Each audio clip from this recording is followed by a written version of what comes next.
How would we rate the biggest Disney World change on a scale of 1 to 5? We're giving you the full truth about how we feel about the major Disney World projects happening in 2025 today on DFB Guide.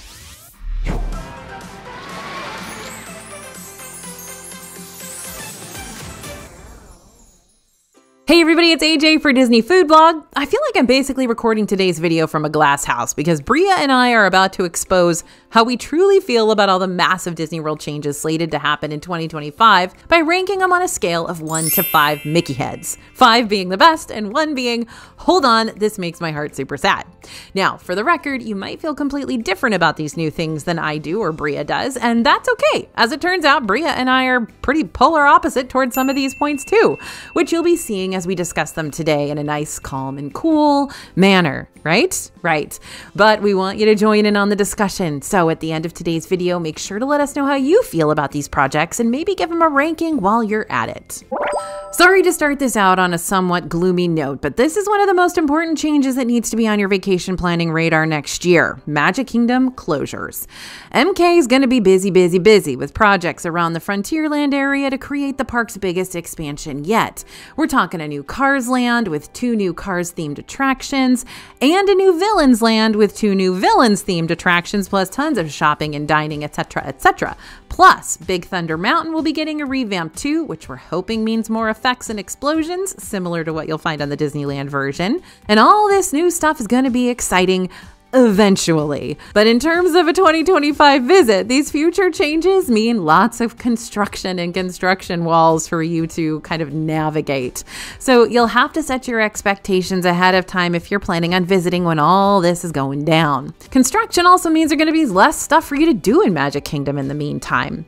Rivers of America and Tom Sawyer Island will be closing permanently somewhere in early 2025 to start making way for those attractions to be, while Big Thunder Mountain Railroad is closing on January 6th and will be closed for the whole year. Just because Frontierland is going to be looking like a hot mess essentially all throughout 2025, and because I'm going to miss taking a ride on the riverboat during my future visits and going to Tom Sawyer Island, I'm going to give this Disney World change only 1 out of 5 Mickey heads. Now, yes, I'm excited to see what Disney's coming up with next because the concept art looks really awesome, though I'm still on the fence about how Cars is naturally going to fit into all of this. But the growing pains that Magic Kingdom's going to have to endure for the next few years reminds me of all the years we had to put up with Walcott when Epcot was experiencing their major transformation. But maybe Magic Kingdom's construction is going to be a lot less maze-like than what we saw at Epcot, since all these construction-heavy areas will be all happening toward the backside of the park. So, I don't know if 1 out of 5 Mickey heads is really fair. I think I would bump it up to at least 3 out of 5 Mickey heads. Because while I do agree with AJ's points, I must say, one of my favorite parts about DCA over in Anaheim is the Cars Land section. I mean, just look at it. You've got fun and festive holiday overlays, the full-size cars that come driving down Radiator Springs, the Cozy Cone snack locations, and one of my all-time favorite Disney rides, Radiator Springs Racers.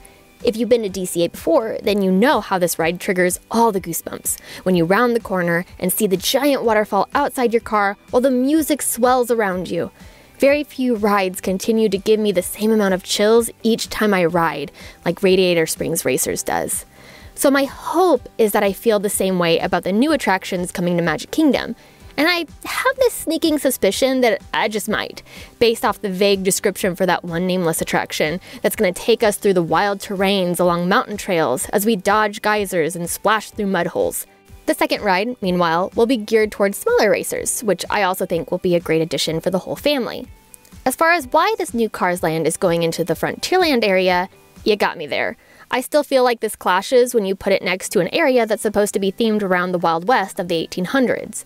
But when the Guardians of the Galaxy Cosmic Rewind coaster was originally announced for Epcot back in the day, I also had my suspicions about what on earth Disney was planning on doing to make that ride organic to the park. But when Guardians opened in the newly renamed World Discovery area, they convinced me that Imagineers certainly did know what they were doing with this one. The ride came with a backstory that not only created the first Otherworld Pavilion, the Wonders of Xandar Pavilion, to complement the World Showcase, but it also gave the ride a direct Epcot connection through Peter Quill, aka Star-Lord, who loved Epcot so much when he was little that he suggested the Disney park as the perfect place for Xandarians to connect with Terrans. So my hope beyond hope is that we're gonna see a similar backstory connection bubble up for the new Cars area, even if it's just a very loose one that helps my suspension of disbelief. As far as the new Villains Land is concerned, you know what?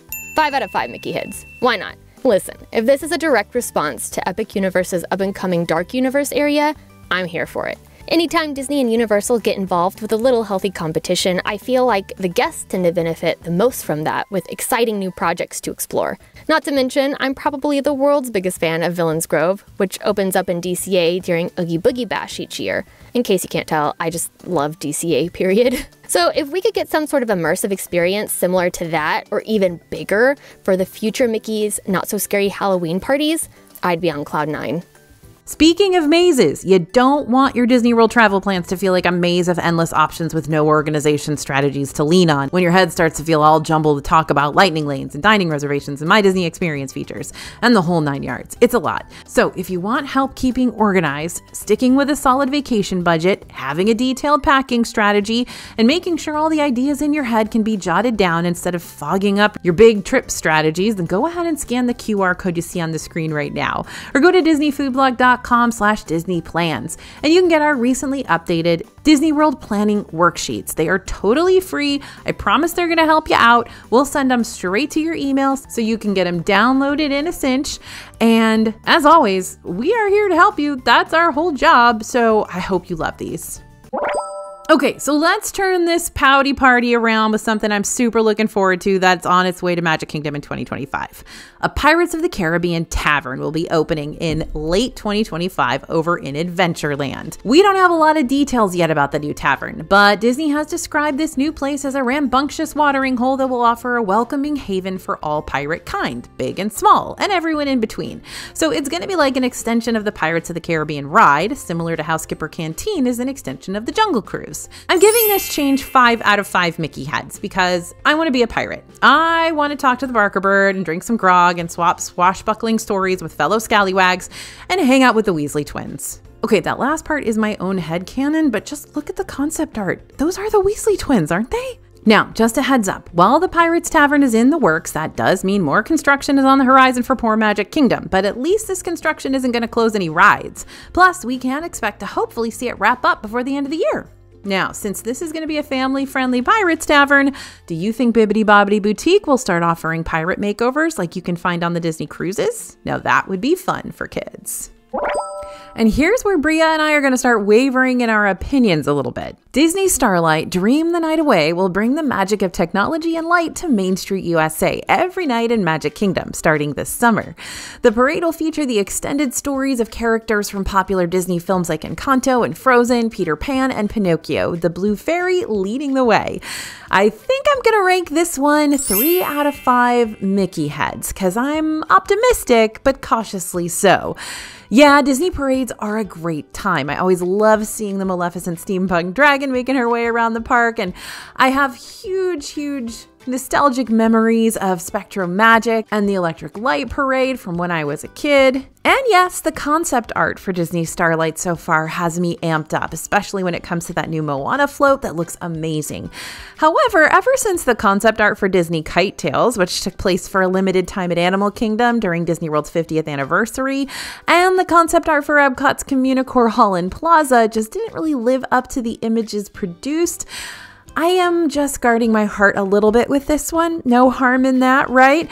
Disney Kite Tales was probably better than any of us ever expected, so it could come out just fabulously. But I'm also already intimidated by the nighttime crowds that are going to come along with Disney Starlight, since Happily Ever After already racks up the numbers each night with their performances. Then again, maybe if this new parade has multiple showings each night, that can help alleviate some of the masses and some of the long lines. We'll just have to wait and see. But for me, I'm gonna rank this change 4 out of 5 Mickey heads, because it's been a while since we've had a nighttime parade in the Magic Kingdom, and I'm looking forward to seeing this collaboration of classic Disney tales mixed with newer Disney tales across multiple floats with the latest high-end technology. But My excitement might also be bleeding over from what I know about the epic parades featured in Tokyo Disney, since their advanced floats really showed me how awesome a Disney parade can really get. Moving on to the new test track. We are back to agreeing with each other again. Hooray for common ground.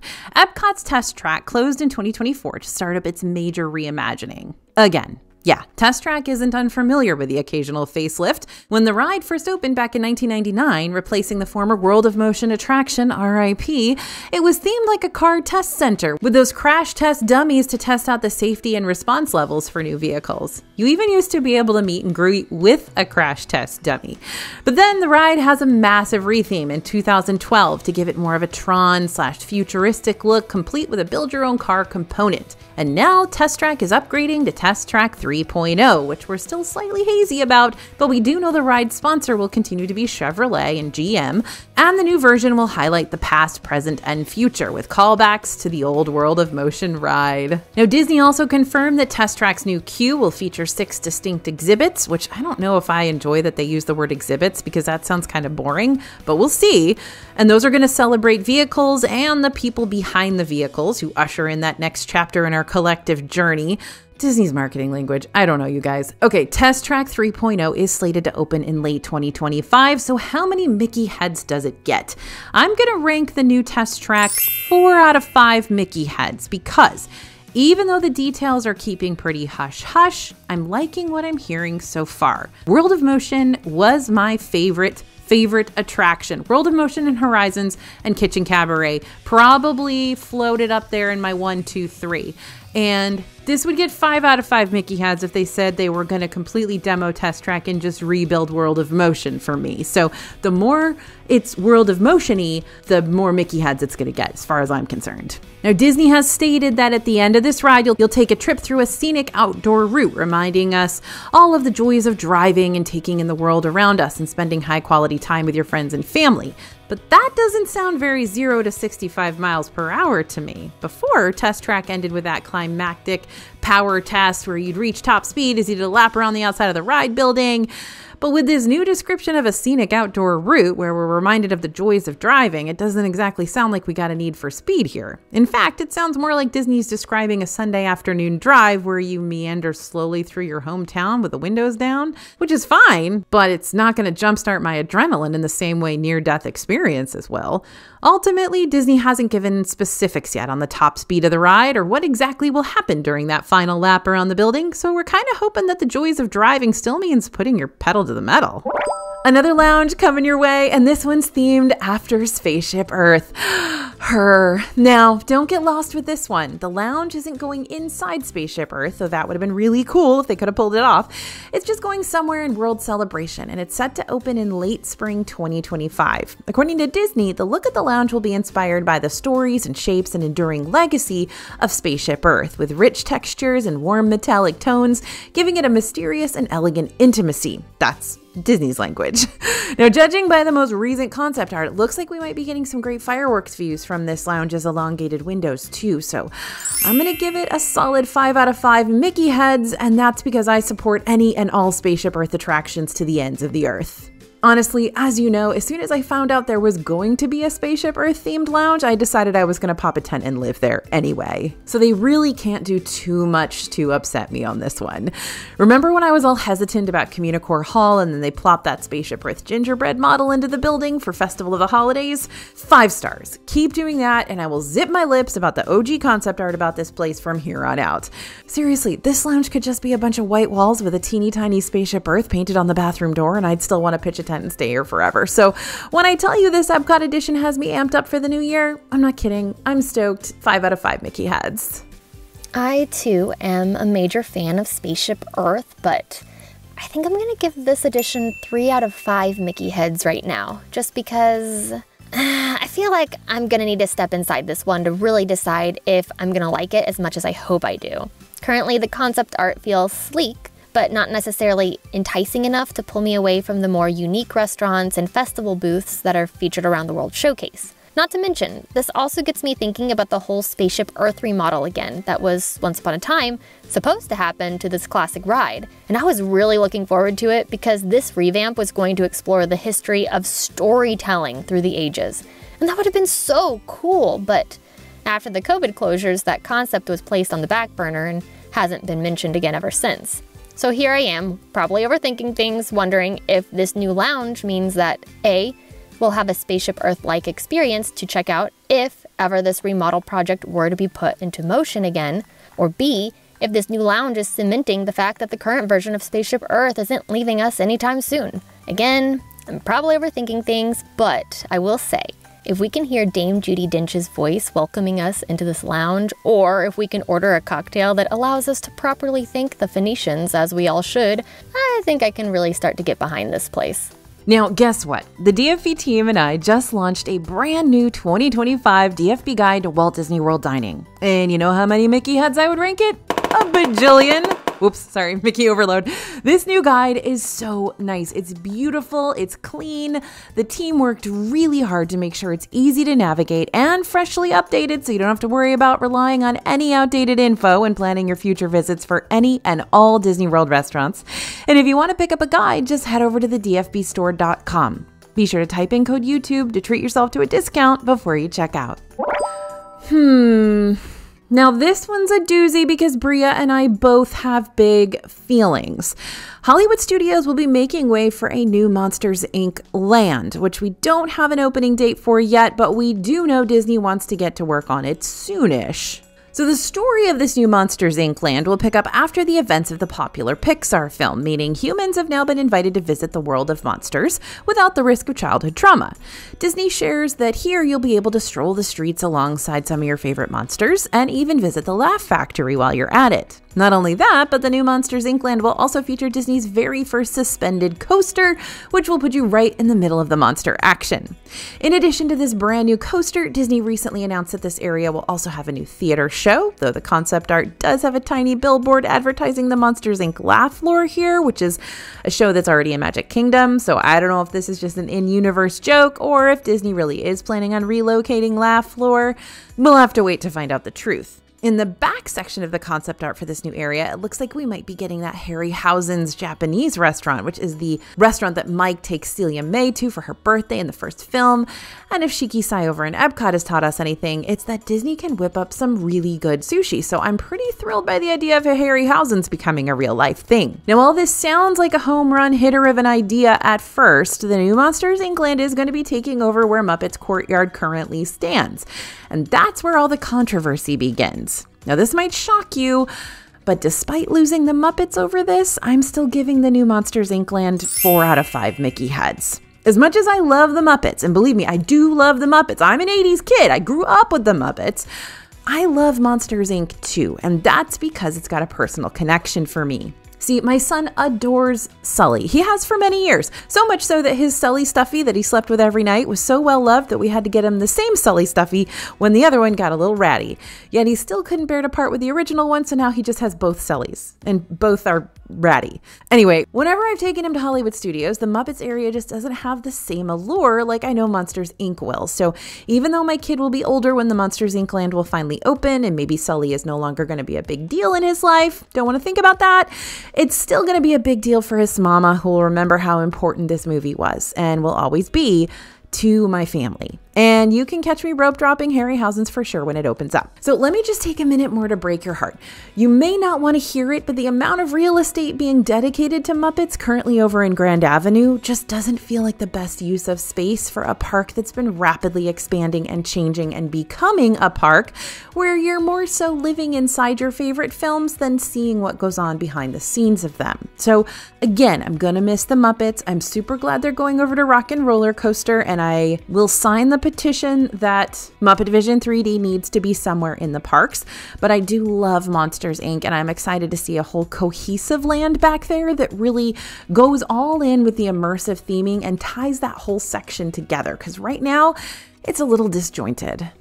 I'm sorry, AJ. I just can't meet your optimism level right now, so the best I can give you is 2 out of 5 Mickey heads. We're about to enter a season where there's no more Muppet Vision 3D, no more Mama Melrose's, no more Pizza Rizzo, no more Miss Piggy's fountain, no more Gonzo's Royal Flush bathrooms, none of it. And as a big Muppets fan, I'm not sure I'm ever going to get over the disappearance of Muppet Vision 3D, which is actually the attraction my little brother worked at as a cast member for a while, and he really, really loved it there. My family as a whole loves Muppets, probably to an obsessive degree, but we can't help it. But when I was taking trips out to Disney World with my family, before working at DFB was even a thought that crossed my mind, we would blast the song Moving Right Along at the start of each of our trips. And after the 2011 Muppets movie dropped, we started to sing Life's a Happy Song anytime we drove into the Orlando area. So yeah, Muppets means a lot to us. It's got a lot of nostalgia attached to it too. So Muppet Vision was always a must-see attraction for us, especially since it was the last project that Jim Henson worked on before his passing in 1990.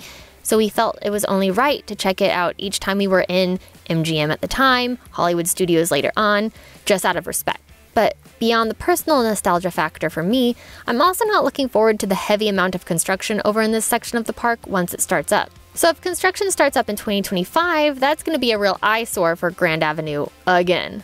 Yeah, this isn't the first time we've seen major construction in this section of the park. RIP Ryder Stop. Gone, but never forgotten. So, why am I not giving this Monsters Takeover just 1 measly Mickey head? Why am I giving it 2 out of 5? Because I have hope. I feel like that's been the overarching theme for all of my rankings today. I'm just hanging on to hope here, people. The thing is, I like Monsters, Inc. I like it a whole lot. The ending of the first film always makes me cry.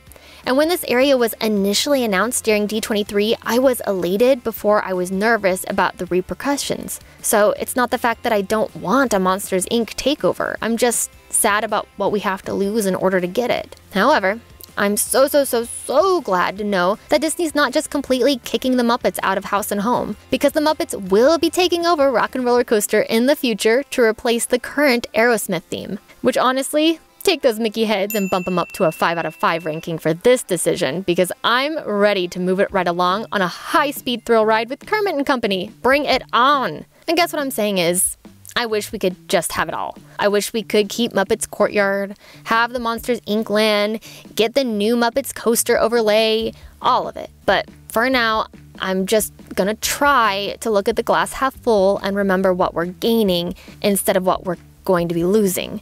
It's just gonna take me some time to get there. Okay, Disney villains unfairly ever after. Color me intrigued. In addition to the Villains Land we're getting in Magic Kingdom, a new villains show called Disney Villains Unfairly Ever After is coming to Hollywood Studios in summer 2025. It's going to be taking over the Sunset Showcase where Lightning McQueen's Racing Academy was previously located. This show is going to feature a look into the mysterious reflective realm of the Magic Mirror and is going to feature appearances by villains like Cruella de Vil and Captain Hook, Maleficent, and more, each breaking through the glass where they'll take the stage to perform for you live. So I'm giving this one a solid 3 out of 5 Mickey heads because I really am amped to see it premiere. The more live entertainment we can have featured in the parks, the better. That being said, I am confused about the placement of this show. Now that we know Villains Land is going in Magic Kingdom, and we know that the ride that'll be right next to the new Unfairly Ever After show will be the Muppets Rock and Roller Coaster theme, I'm just wondering why we didn't move that show over to Magic Kingdom where the rest of the villains are going to reside, and why we didn't put Muppet Vision 3D in here. But who knows, maybe Disney's going to do some sort of a portal situation, like there's a magic mirror over in the new Villains Land that transported the villains over to Hollywood Studios. I don't know. That would be cool, but we'll see. The Voyage of the Little Mermaid show in Animation Courtyard has been closed for years, ever since 2020, but in 2024, Disney finally announced plans for a new show, The Little Mermaid, a musical adventure which will be debuting in summer 2025. Originally, this show was slated to open this past fall, but that didn't happen, which is something important to keep in mind about all of these loose opening timelines for the new stuff we're talking about. Disney can always push those timelines back if they need more time to work on a project, so if there's a new attraction you're really wanting to see during your upcoming vacation, just make sure it's actually going to be open before planning a whole trip around a potential opening date and just hoping for the best. But I digress. Back to Ariel and her undersea friends. This reimagined show will be inspired by the original animated classic movie with famous Little Mermaid musical numbers like Part of Your World and Poor Unfortunate Souls, and the new edition Kiss the Girl. I think I'm going to give this show, 3 out of 5 Mickey heads. I'm not opposed to it or anything, and I'm interested to watch it when it debuts, but I really don't think this is going to end up being all that different from what we've seen shown here before, aside from a few tweaks and additional musical numbers here and there. Plus, it's already super challenging to watch all of the Hollywood Studios live performances in a single day, especially if you're wanting to knock out the rides too. So there's a good chance that after I see this one once or twice, I'll probably choose to skip it later on if that means prioritizing shows and rides and restaurants I'm more invested in. But for me, I'm going to give this new change 4 out of 5 Mickey heads, because I think the show's going to have a lot of much needed updates from the original version, which will be so cool to see in action. Plus, for me, the more live entertainment we can have featured in the parks, the better. Not all of us want to do back-to-back rides all day long, and the fact that this is going to be a park where you'll still be able to fill your day without massive queues or lightning lane purchases, and still be able to experience high-end Disney entertainment regardless, is sure to be a win for all of us planning on visiting this park in the future. I'm just hoping that the summer 2025 pushback is the last time Disney has to push back this show's debut before it's ready for prime time. Hi, yeah, Bria and I are butting heads again on this one, so I'm interested to see whose side you end up taking. Since this just seems to be the theme of Disney World in 2025, Animal Kingdom is also going to be having some major construction happening to the backside of its park, and that's because Dinoland USA is going away to make room for Pueblo Esperanza, a tropical Americas themed land that will have an Indiana Jones attraction, an Encanto ride, and a new animal themed carousel, as well as one of the largest quick service restaurants in all of Disney World. Again, you're catching me in my feels with this one, so I'm gonna give the Dinoland construction 3 out of 5 Mickey heads. Yep, I think when the Tropical Americas opens later on in 2027, we're gonna be in awe of it, but it's the little things that I'm gonna miss, like the ice cream cookie sandwiches from Dino Bite Snacks and the buffalo chicken chips from Trilo Bites, and sitting in the Airstream in the back of Restaurantosaurus and seeing Chip and Dale dressed up as dinosaurs and being able to quote, "We're not gonna make it! We're not gonna make it!" and people understanding what you're actually referring to. But the good news here is that Dinoland USA will be closing in phases, so you'll still have a chance to ride Dinosaur one final time if you visit in 2025. There's just gonna be a lot of construction around it, reminding you of its impending fate. Hey, Dinoland fans. So you're probably gonna hate me for this, but I am absolutely thrilled with the Tropical Americas themed announcement. So even if that does mean we're going to have to put up with a lot of construction leading up to this big reveal, I am so here for it. Which is why I would actually rank my excitement level 5 out of 5 Mickey heads. I know the Dinoland backstory, and I know why it's themed the way it is, and I do love the story behind Dinoland, but this section of the park has always felt really jarring to me. So when I heard that Imagineers were going to be taking direct inspiration from some of the most biodiverse areas on the planet to build this new Plaza Esperanza, including drawing inspo from the northern part of South America, stretching up into Central America, I knew right then that this area was going to work so seamlessly with the rest of the park when it's all said and done. And while Encanto might not scream Animal Kingdom to you at first, the fact that this new boat ride is going to be taking you inside Casa Magical right when Antonio receives his gift, which is going to transform his room into a beautiful rainforest, just proves that this ride is not going to be a puzzle piece that's forced to fit, but instead perfectly fits with the entire Animal Kingdom wildlife vibe. But maybe I'm just biased because I love Encanto a whole lot. As for the new Indiana Jones ride, it'll be fun to see the new storyline that makes this version stand out from the version that already exists over in Disneyland. But I'm not gonna lie, I will miss Dinosaur and how unique it is from all the other Disney rides out there, so I'm glad I've got just a little bit more time to appreciate it. Okay, this next one is 5 out of 5 Mickey heads. Sorry, I got excited and I couldn't hold back. It's Tough to Be a Bug will be permanently closing inside Animal Kingdom's Tree of Life to make way for a new attraction called Zootopia Better Zootgether. The show is going to feature Judy Hopps and Nick Wilde and other Zootopia characters as they take guests on an adventure through different biomes seen in the film. And Disney expects this attraction to make its debut in winter 2025, which means we should expect to see It's Tough to Be a Bug closing earlier in the year. I don't know about you, but I'm Team Zootopia. I like seeing Nick and Judy making a splash in the Disney entertainment scene, from their new Zootopia area over in Shanghai Disneyland, which opened in the end of 2023, to the Jumbo Sweets shop on the Disney Treasure, where there are just a whole bunch of lemmings in business suits that I want to take home with me.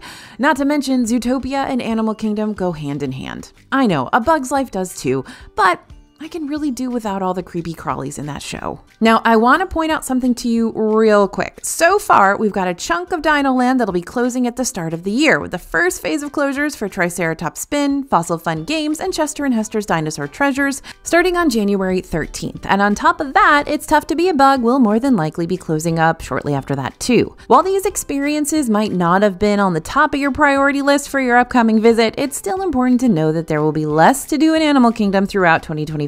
So you'll definitely want to plan ahead for that, and quite possibly consider either park hopping that day or planning on doing something else in Disney World if you happen to knock out everything you want to see in Animal Kingdom early on, like visit Disney Springs or head back to take a dip in the pool or, take a nap. I really like naps. Wow, would you look at that? More construction. The 2025 Disney World construction trend is going to be happening across several of the Disney World hotels too, which means we're going to get cooler stuff and better maintained stuff, but we are going to have to deal with closures. First up, the Fantasia Pool at Disney's All-Star Movies Resort, going to be closed from January to April. While it's closed, you'll still be able to swim at the Duck Pond Pool, as well as the feature pools at the neighboring All-Star Resort hotels if you want to walk that far. The very popular Stormalong Bay Pool at Disney's Yacht and Beach Club is getting refurbished from January to June. This is just going to be a regular refurbishment, nothing new or fancy, but that pool will be closed for the first half of the year. I've been warning you about this for like 5 years. The Tidal, Admiral, and Dunes Cove leisure pools will remain open, but you're not going to get that water slide, the sand bottom pool, the lazy river with those. Speaking of Disney's Yacht Club, some of the rooms at this resort will also be getting refurbished from January to May, so you can expect to see and hear construction during the day. Over at Disney's Contemporary Resort, Bay Lake Tower is also going through a complete refurbishment, which started in September and is expected to last until next September. This includes refurbs for Bay Cove Pool 2. At Disney's Pop Century Resort, guest rooms will be undergoing refurbishment from late March 2025 to mid-February 2026, and all of the resort amenities will still be available during this time, but once again, if your room is close to where these renovations are happening, it might be hard to take that quick cat nap during the day. Disney's Port Orleans French Quarter is currently in the process of refurbishing rooms, but construction is expected to wrap up in May 2025. Meanwhile, Disney's Port Orleans Riverside will be refurbishing the guest rooms in the Magnolia Bend area from early April 2025 through January 2026. And the Copper Creek Villas and Cabins at Disney's Wilderness Lodge will be undergoing refurbishment from mid-May 2025 through September of 2025. Don't be surprised if you see Grand Floridian Resort and Spa undergoing some renovations during your next visit too, specifically around the lobby area. They keep talking about it, but they don't ever do it. Now, it's hard to rank my excitement for hotel construction because, let's face it, it's not very exciting, but I'm still going to give it 2 out of 5 Mickey heads just because hotel construction can be a pain to navigate around, but it's a necessary part of keeping the resorts updated and not gross with neglect. So I appreciate the effort put into keeping up with these hotels and these pools, even though it will be sad to not see Stormalong Bay for the first half of 2025. Out of all the Disney World changes we've listed out today, this is probably the one Bria and I see way differently, but for good reasons. Throughout 2025, anyone staying at a Disney-owned resort during their Disney vacation will receive free water park tickets on their hotel check-in day. Free tickets for a Disney park, when those tickets usually cost $74 per person. You bet. I'm excited about those, which is why I'm giving this new offering 4 out of 5 Mickey heads. I think this is going to be a great bonus for me and my kid when we go to the parks together, because he tends to prefer water rides over regular park rides, and he's more apt to want to spend time in the pool if we happen to be visiting during the summer, since hot afternoons in the parks tend to make both of us cranky. The only caveat for this Disney hotel perk is that you can only use it on your check-in day. So if you miss it because of a flight delay or because you stopped at a hotel for the night that still puts you hours away from the Orlando area, those free tickets don't roll over. You just lose them. However, we did learn that if you book a split stay, which means you're planning on staying at more than one Disney World hotel during your vacation, you can get free water park tickets for both check-in days. So even if you miss the free tickets when you initially arrive, you might be able to make up for that when you check into your second hotel halfway through your trip. Hate to be the Debbie Downer of this one, but I think think I'm gonna give this new offering 2 out of 5 Mickey heads. I know, I'm sorry. While I do love me a good freebie, especially a free park ticket, like hello, usually when I'm traveling to Disney World for fun, it's just me and my hubby. And we're not huge water park fans, so this isn't a benefit that's really gonna impact our future trips, like, at all. Which I think is important to consider when you're looking at booking a hotel for your upcoming Disney vacation, because me and my hubby can always book a room at a good neighbor hotel that keeps us close to the parks, but at a much cheaper price point than most of the Disney-owned resorts, and we're not really gonna be suffering any by missing out on those free water park tickets because, well, we wouldn't have used them in the first place. For families with kiddos, I think the free water park tickets will be a nice little bonus for your trip, but here's me spilling the tea now. If I'm going to a water park in Orlando, I'm just gonna pay the extra money to go to Universal's Volcano Bay instead, because I feel like that water park has a whole lot more to offer that's different and unique, whereas Disney's water parks can feel fairly similar to water parks I've visited in other states before. Yep, I know, mic drop right there.